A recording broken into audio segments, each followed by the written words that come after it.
రాష్ట్రంలో యాజమాన్యాలు ఎప్పుడు కూడా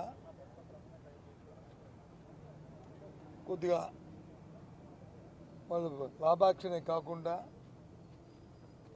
అందులో పనిచేస్తున్న శ్రామికుల తాలూకా వాళ్ళని దృష్టిలో పెట్టుకుని కూడా తీసుకోవాల్సిన జాగ్రత్తలు ప్రికాషన్స్ అన్ని తీసుకోవాలి. అవి ఎక్కడ అశ్రద్ధగా నిర్లక్ష్యం వస్తే ఇలాంటి సంఘటనలు జరుగుతాయి, ఇలాంటి ప్రాణ నష్టం జరుగుతుంది. పోయిన ప్రాణాన్ని మనం తేలేం, దాని విలువ కట్టలేం. ఏదో 50 లక్షలు ఇచ్చాము, కోటి ఇచ్చాము, 10 కోట్లు ఇచ్చాము, 10 కాదు. అది పోకుండా చూసుకోవాల్సిన పరిస్థితులు ఆ పరిస్థితి తీసుకొచ్చుకోవాలి.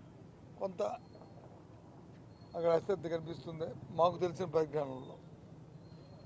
అలాంటి ఇంక రాబోయే కాలంలో జరగకుండా ఉండాలి, కావాల్సిన సేఫ్టీ మెజర్స్ తీసుకోవాలి, అవన్నీ చేయాలి.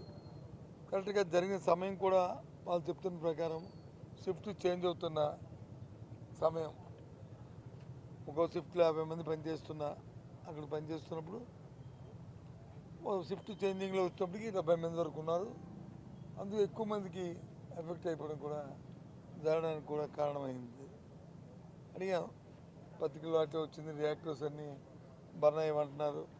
ఏంటిదంటే రియాక్టర్స్ సప్లైస్ అన్నీ ఒక రియాక్టర్ కూడా బర్న్ అవ్వలేదు, కానీ అవి ఏవైతే ఇన్ఫ్లేషన్ ఉందో అది ఓవర్ఫ్లో అయ్యి దాని నుంచి వచ్చిన అనాథం అంది అని చెప్తున్నారు. ఏదైనప్పటికీ కూడా చాలా దురదృష్టం.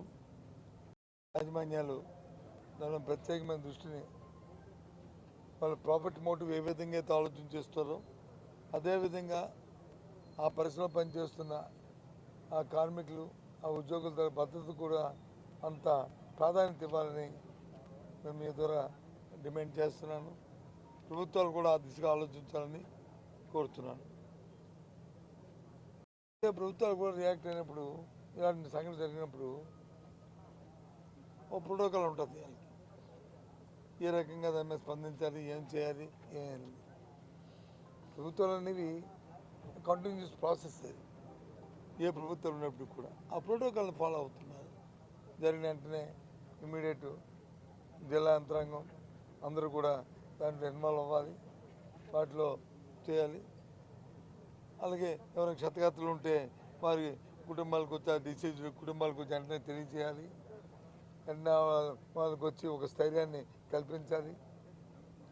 ఎవరికైనా ఇంజూర్డ్ ఉంటే వాళ్ళ వెంటనే హాస్పిటల్కి చేర్చాలి. ఉన్న అవకాశాన్ని అన్నింటినీ ఉపయోగించాలి.